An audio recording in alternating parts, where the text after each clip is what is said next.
Night shift workers. What's the creepiest thing that's happened? I work nights in a medium security prison. When I first started, I picked up a lot of overtime, mostly because I wanted the experience and extra pay. One of the housing units I was assigned to had a reputation. It had seen a lot of death over the years. Fights, overdoses, suicides. Staff whispered about it sometimes, but I figured it was just stories to spook rookies. It was well after midnight on one of those shifts, quiet except for the hum of fluorescent lights and the distant clanging of cell doors. Everyone was supposed to be in their cells for the night. Even in medium security, offenders could leave their cell briefly to use the communal bathroom, but generally, it was dead quiet at that hour. I was going in for the 2 a.m. count. I walked down the hall, clipboard in hand, methodically checking doors, listening for any movement. The unit was old, the kind of place where the walls seemed to absorb sound. Floors creaked in ways that made it feel alive. I noticed movement on the stairs, a flicker at the end of my peripheral vision. An offender was coming down from the second level, heading toward the bathroom. I stood near the entrance and called out, "Hey, which cell are you in? I need to add you for the count." No answer. I frowned. Maybe he hadn't heard me. I stepped into the bathroom. The lights flickered slightly as I scanned the room. Empty. No one was there. I checked every stall, behind the sinks, even the janitor's closet tucked in the corner. Nothing. A chill ran down my spine. I stepped back into the hallway, double-checking the stairs. Still empty. I shook my head, muttering to myself about being tired or imagining things. The unit was old, and at that hour, shadows played tricks on your eyes. Later, during a slow break, I told a more experienced officer, Marcus, what had happened. He paused, eyes narrowing. Was he tall and skinny, long dreads? My stomach dropped. Yeah, that sounds exactly like him. Marcus nodded grimly. That's Mr. Bones. I blinked. Mr. Bones. Yeah, he killed himself a few years back in this very unit, hanging in his cell. Pretty messy situation. Some of the guys talk about seeing him wandering around at night. Staff call it lingering. I felt goosebumps rise all over. My mind tried to rationalize it.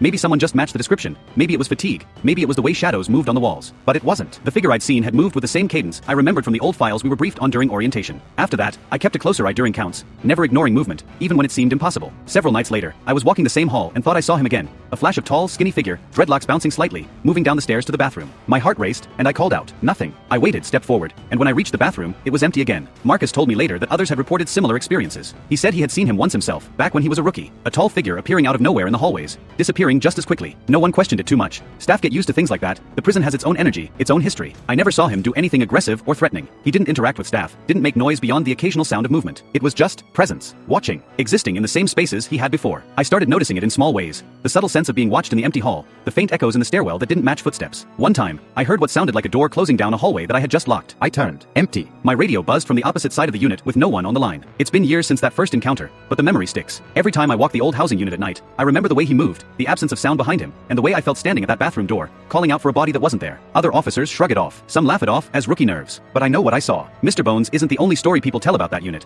but he's the one that stayed with me. I still get goosebumps thinking about it. The image of that tall, thin figure, long dreadlocks bouncing slightly in the dim fluorescent light, disappearing into nothing as I blinked. Working nights in a prison changes you. The isolation, the silence, the weight of history in the walls. It makes you notice things, feel things differently. But some nights, the weight of the past comes to life. Mr. Bones made sure I understood that. I've learned to respect the quiet, the empty halls, and the way shadows move at 2 a.m. in a place like that.